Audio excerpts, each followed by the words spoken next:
Hello दोस्तों, welcome to main point study. I hope आप सारे के सारे ठीक हो। तो आज हम करने वाले हैं क्लास 9 के सिविक्स के मोस्ट इंपॉर्टेंट क्वेश्चन, और ये मोस्ट नहीं, ये मोस्ट इंपॉर्टेंट क्वेश्चन है। और हम करने वाले हैं चैप्टर नंबर 1 के मोस्ट इंपॉर्टेंट क्वेश्चन, जिसका नाम है what is democracy and why democracy.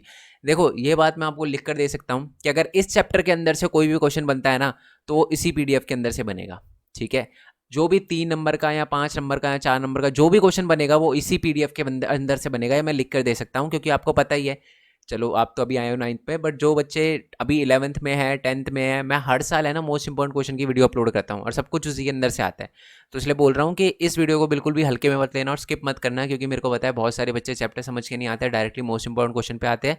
तो ये अच्छे से समझ लेना, ठीक है। चलो, बाकी ये जो पीडीएफ है, ये मैं हमारे टेलीग्राम चैनल पर डाल दूंगा। स्क्रीन पे आपको नाम दिख रहा होगा, मेन पॉइंट स्टडी 9th। ठीक है, बाकी क्लास का मत ज्वाइन कर लेना, 9th वाला ही करना है आपको। वहाँ पर पीडीएफ वगैरह अपलोड कर दूंगा, ठीक है। और ये क्वेश्चन दिख रहे होंगे, बट मैं आंसर भी बताऊंगा, डोंट वरी। आंसर की पीडीएफ भी खोल रखी है, ठीक है। चलो जी, अब अपने क्वेश्चन जो है वो शुरू कर देते हैं। और सिर्फ 5 क्वेश्चन है, सिर्फ और सिर्फ 5 क्वेश्चन है, ठीक है। ज़्यादा क्वेश्चन नहीं है। अगर 5 क्वेश्चन में अगर आपका 10 नंबर या 5 नंबर बन सके, तो फिर क्या दिक्कत है। चलो जी, स्टार्ट कर देते हैं हम।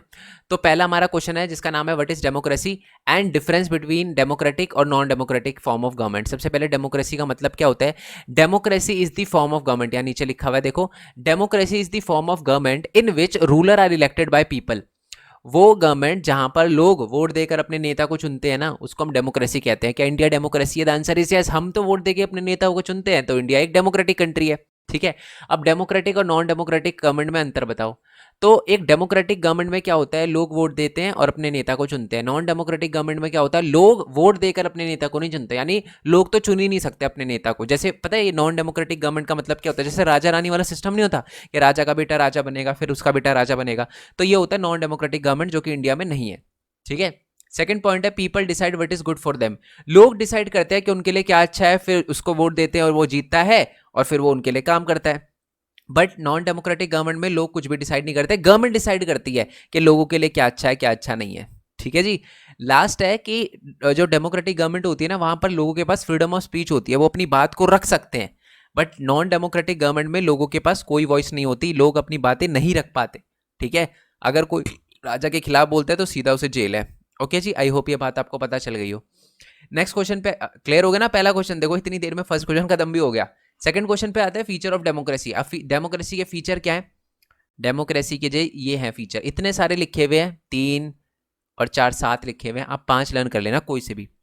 अब डेमोक्रेटिक गवर्नमेंट को इंडिया की तरह लो आप, यानी इंडिया में क्या क्या फीचर है। सबसे पहले तो कि ruler are elected by people, ये तो सिंपल है कि एक डेमोक्रेटिक गवर्नमेंट में जो रूलर होता है वो लोगों द्वारा चुना हुआ होता है।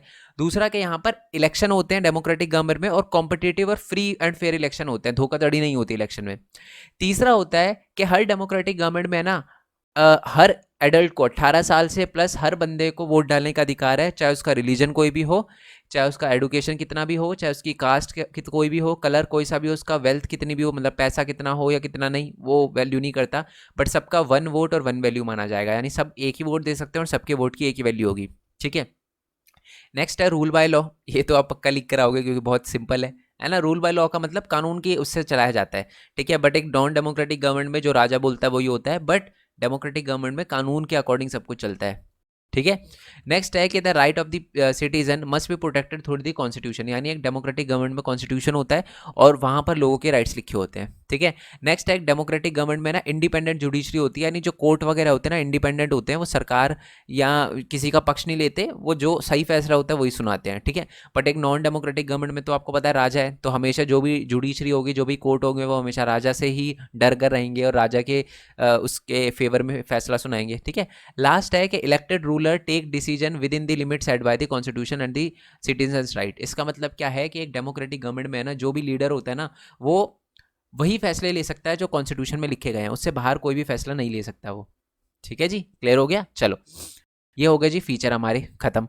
तो हमारा सेकंड क्वेश्चन भी हो गया। अब है ना, मैं आपको एक बात बताता हूँ। देखो, आपको पता है कि जैसे हमारा मेन पॉइंट स्टडी का चैनल है, ठीक है, इसको आपने सब्सक्राइब नहीं किया तो कर देना, और बेल आइकन जरूर दबा देना, ऑल पे कर देना।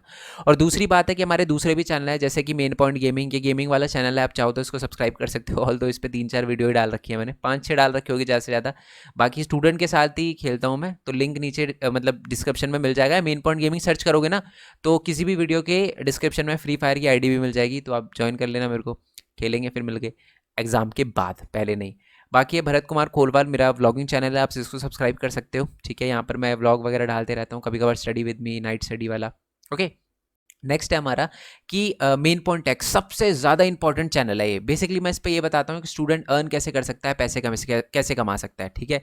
मैं आपको बता दूं, यहाँ पर जो भी वीडियो आपको मिलेगी ना वो आपके लिए बहुत ज़्यादा इंपॉर्टेंट है, क्योंकि बहुत सारे बच्चे मेरे से बोलते हैं कि सर हम अर्न करना चाहते हैं, बट ऑब्वियस सी बात है अभी आप स्कूल में आप पैसे तो कमा ही नहीं सकते, जॉब पे तो जा ही नहीं सकते, तो ऑनलाइन अर्निंग सबसे बढ़िया तरीका है। तो मैं इस पर यही बताता हूँ कि आप ऑनलाइन अर्निंग कैसे कर सकते हो, ठीक है।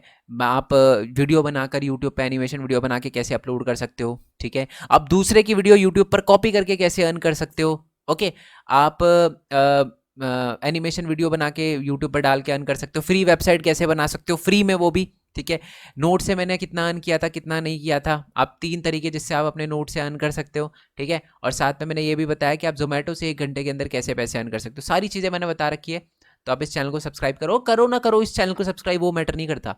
इस चैनल का फ़ायदा उठाना सबसे इंपॉर्टेंट चीज़ है, क्लास 9 के बच्चों के लिए खासकर, क्योंकि जब आप आगे जाओगे तो ये प्रॉब्लम फेस करने के लिए मिलेगी, क्योंकि सैम्पल पेपर, बहुत सारे ऐसे बच्चे होते हैं जिनको सैम्पल पेपर घर से मांगना अच्छा नहीं लगता, उसके लिए पैसे तो बताते हैं मेरे को। तो मैंने कहा यही तरीका है जी, यही बनाया इसलिए था। आज तो इस पर 18,000 सब्सक्राइबर आप देखोगे, सिर्फ और सिर्फ 60 वीडियो है इस पर। ये बनाया इसलिए है ताकि आपका फ़ायदा हो सके, ठीक है। चलो नेक्स्ट क्वेश्चन पे आते हैं। नेक्स्ट क्वेश्चन जी है हमारा आर्ग्यूमेंट अगेंस्ट डेमोक्रेसी। देखो, आपको आ जाए आर्ग्यूमेंट अगेंस्ट डेमोक्रेसी, या आपको आ जाए कि importance of democracy, oh sorry मतलब डीमेरिट ऑफ डेमोक्रेसी, सेम ही है, ठीक है। यानी बेसिकली बुराई करनी है डेमोक्रेसी की, क्या कमियां क्या है, या लिमिटेशन पूछा जाए डेमोक्रेसी में, आर्ग्यूमेंट अगेंस्ट डेमोक्रेसी पूछा जाए या डीमेरिट पूछा जाए, सबका आंसर सेम है, घुमा फिरा के आ सकता है, ठीक है। अब बच्चे देखो, बहुत सारे बच्चे हैं ना, अब देखो जो भी आपके एग्जाम में इस चैप्टर से रिलेटेड क्वेश्चन आया ना, नीचे लिखना उस क्वेश्चन को, मेरे को पक्का पता है इसी के अंदर से होगा, बट लैंग्वेज चेंज हो जाएगी तो आप डर जाओगे। चाहे आर्गुमेंट अगेंस्ट डेमोक्रेसी लिखा हो, चाहे डीमेरिट लिखा हो, चाहे लिमिटेशन ऑफ डेमोक्रेसी लिखा हो, सेम ही आंसर है। अब दिक्कतें सुन लो कि डेमोक्रेसी की सबसे बड़ी प्रॉब्लम क्या है। तो डेमोक्रेसी की सबसे बड़ी प्रॉब्लम है कि जी लीडर जो है वो चेंज होते रहते हैं। आपको पता है हर 5 साल में डेमोक्रेसी के अंदर, जैसे इंडिया में लीडर चेंज होता रहता है, इलेक्शन होते रहते हैं, तो इससे इंस्टेबिलिटी आती है, ठीक है। क्योंकि देखो एक लीडर जो काम करवाता है ना, दूसरा कहता है सब करवाऊंगा, इसका काम खत्म नहीं करूंगा बस। जैसे एक पुल बना तो आधा काम बीच में छूट जाता है अगर लीडर चेंज हो जाता है तो, ठीक है। नेक्स्ट है कि democracy is all about political competition and power play, there is no scope for morality. मतलब डेमोक्रेसी के अंदर से पॉलिटिकल कंपटीशन की बात करी जाती है, मोरालिटी का कोई स्कोप नहीं होता, कोई अच्छा नहीं होता, सिर्फ और सिर्फ जीतने के लिए कुछ भी करा जाता है। नेक्स्ट है कि डेमोक्रेसी के अंदर क्या होता है, बहुत सारे लोगों से पूछना पड़ता है, जिसमें टाइम लगता है। आपको पता है पार्लियामेंट से पूछना पड़ता है, और पार्लियामेंट में बहुत सारे मेंबर होते हैं, तो डिसीजन लेने में बहुत ज़्यादा टाइम लग जाता है। नेक्स्ट है कि जी elected leader do not know what is best interest of the people, it lead to the bad decision. कभी कभार है ना, लोग जिसको चुन लेते हैं ना वो अच्छा लीडर नहीं होता, और वो ढंग से डिसाइड नहीं कर पाता लोगों के लिए क्या अच्छा और क्या अच्छा नहीं है। तो ये भी प्रॉब्लम है डेमोक्रेसी के अंदर। नेक्स्ट है कि democracy lead to corruption, democracy की वजह से करप्शन होता है। अब आप बोलोगे सर राजा वाले में भी तो करप्शन होता है, बट राजा कितना करप्शन करेगा, उसको तो पता है सब कुछ मेरा ही है। तो इसलिए डेमोक्रेसी में हर बंदा, हर लीडर अपनी जेब भरने के लिए रेडी रहता है, इसी की वजह से डेमोक्रेसी में माना जाता है ज़्यादा करप्शन है। नेक्स्ट है जी ordinary people do not know what is good for them. जो ऑर्डिनरी लोग होते हैं उनको नहीं पता होता कि उनके लिए क्या अच्छा है, और डेमोक्रेसी में वही वोट देते हैं, है ना। तो एक नेगेटिव पॉइंट माना जाता है कि एक डेमोक्रेसी के अंदर वही लोग वोट देते हैं जिनको नहीं पता होता उनके लिए क्या अच्छा है क्या अच्छा नहीं है। बहुत सारे लोग तो अपना वोट जो है 500 रुपये के चक्कर में बेच देते हैं, तो ये भी एक डेमोक्रेसी के अंदर प्रॉब्लम है, ठीक है जी। नेगेटिव पॉइंट क्लियर हो गए आपको डेमोक्रेसी के। अब बात करेंगे मेरिट की डेमोक्रेसी की। यहाँ अगर आपको घुमा फिरा के आ जाए आर्ग्यूमेंट फॉर डेमोक्रेसी या मेरिट ऑफ डेमोक्रेसी, या आपसे पूछा जाए इंपॉर्टेंस ऑफ डेमोक्रेसी या why do we need democracy, सबका आंसर सेम ही है, ठीक है। ये है जी आंसर, ओके। क्या डेमोक्रेसी की सबसे अच्छी खासियत है कि यहाँ की जो गवर्नमेंट होती है ना अकाउंटेबल होती है, ठीक है। आप राजा से सवाल नहीं पूछ सकते, बट आप डेमोक्रेटिक लीडर जिसको आपने चुना उससे सवाल पूछ सकते हो, उसे जवाब देना पड़ेगा, पहला पॉइंट। दूसरा कि डेमोक्रेसी के अंदर जो होता है डिसीजन जो होता है बढ़िया क्वालिटी का डिसीजन होता है, ठीक है। जो भी डिसीजन लिया जाता है वो बढ़िया क्वालिटी का डिसीजन लिया जाता है। तीसरा है कि democracy provide a method to deal with differences and conflict. Democracy के अंदर जो भी डिसीजन लिया जाता है ना, मतलब डिसीजन तो अच्छा ही होता है। सेकंड पॉइंट था कि डिसीजन जो होता है वो अच्छा होता है, क्यों, सबसे पूछ कर लिया जाता है। तीसरा पॉइंट है कि डेमोक्रेसी जो है वो डिफरेंसेस और कॉन्फ्लिक्ट से डील करने का। अब देखो राजा, आपको अगर राजा से दिक्कत है ना, या राजा को आपसे दिक्कत है, आप निपट जाओगे, राजा आपको मार देगा। बट डेमोक्रेटिक गवर्नमेंट में ऐसा नहीं होता। अगर आपको किसी लीडर से दिक्कत है, या उसको किसी दूसरे लीडर से दिक्कत है, तो वो एक दूसरे को पार्लियामेंट में बताएंगे कि जी हाँ मेरे को ये दिक्कत है, आपका ये वाला लॉ मेरे को अच्छा नहीं लगा, तो बात करके एक तरह से डिफरेंसेस जो है, कॉन्फ्लिक्ट जो है वो खत्म होते हैं, ठीक है। नेक्स्ट है कि डेमोक्रेसी जो है वो सिटीजन के लिए होती है, डिग्निटी बनी रहती है, लोगों की रिस्पेक्ट बनी रहती है। राजा रानी में कोई रिस्पेक्ट नहीं होती लोगों की, बट डेमोक्रेसी में लोगों की रिस्पेक्ट होती है। और डेमोक्रेसी की सबसे अच्छी खासियत है कि democracy allowed us to correct its own mistake, यानी अगर हम कोई गलती कर दे, किसी गलत लीडर को वोट देके चुन ले, तो अगले 5 साल बाद गलती सुधार लेना, किसी और को वोट दे देना। ठीक है जी, चलो अब आते हैं जी नेक्स्ट क्वेश्चन पे। नेक्स्ट है ना, cases of Pakistan, China, Mexico, Zimbabwe, Estonia, Fiji, South Africa, Saudi Arabia. अब आप बोलोगे सर इतने सारे क्वेश्चन, अब देखो इसमें से है ना, मैंने ये क्वेश्चन इसलिए लिखा कि इसमें से क्वेश्चन 3 मार्क्स या 5 मार्क्स का नहीं बनेगा, इसमें से 1-1 मार्क्स का क्वेश्चन बनेगा। अब सर क्या बनेगा 1-1 मार्क्स का क्वेश्चन, मैं बताता हूँ। आपसे पूछा जाएगा कि मेक्सिको की एक पार्टी थी जो हमेशा इलेक्शन में धोखाधड़ी करके जीत जाती थी, उसका नाम क्या था? उसका नाम था PRI। क्या नाम था? PRI। PRI की फुल फॉर्म क्या होती है? PRI की फुल फॉर्म होती है इंस्टीट्यूशनल, उल्टा होता है नाम, इंस्टीट्यूशनल रेवोल्यूशनरी पार्टी, उल्टा नाम है, याद रखना। ठीक है। जिम्बाब्वे के अंदर एक पार्टी थी जिसका नाम था जानू PF, वो भी, उसका भी जो लीडर था उसका नाम था रॉबर्ट मुगाबे, वो भी खराब था। Zimbabwe African national union patriotic front, ये पूरा नाम था उसका, मैं दिखा भी दूंगा, चलो मैं दिखाई देता हूँ यहाँ पर, एक एक करके कर लेते हैं। जैसे मान लो पाकिस्तान का केस आ जाए, तो पाकिस्तान में आपसे पूछा जाएगा कि पाकिस्तान में किस लीडर ने 1999 में तख्ता पलट कर दिया था, यानी वहां के डेमोक्रेटिक लीडर को हटा दिया था, तो वो था जी परवेज मुशर्रफ। ठीक है जी। परवेज मुशर्रफ ने रेफरेंडम कब करवाया था? आपसे पूछा जाएगा, तो 2002 में करवाया था। ये दूसरा 1 नंबर का क्वेश्चन हो गया। ठीक है। नेक्स्ट क्वेश्चन आपसे पूछा जाएगा कि चाइना के अंदर, आपको पता है चाइना के अंदर है ना 1 पार्टी सिस्टम, और वहाँ की पार्लियामेंट को, जैसे हमारी पार्लियामेंट को संसद भवन कहते हैं, वहाँ की पार्लियामेंट को कहा जाता है नेशनल पीपल्स कांग्रेस। ये 1 नंबर में क्वेश्चन आएगा।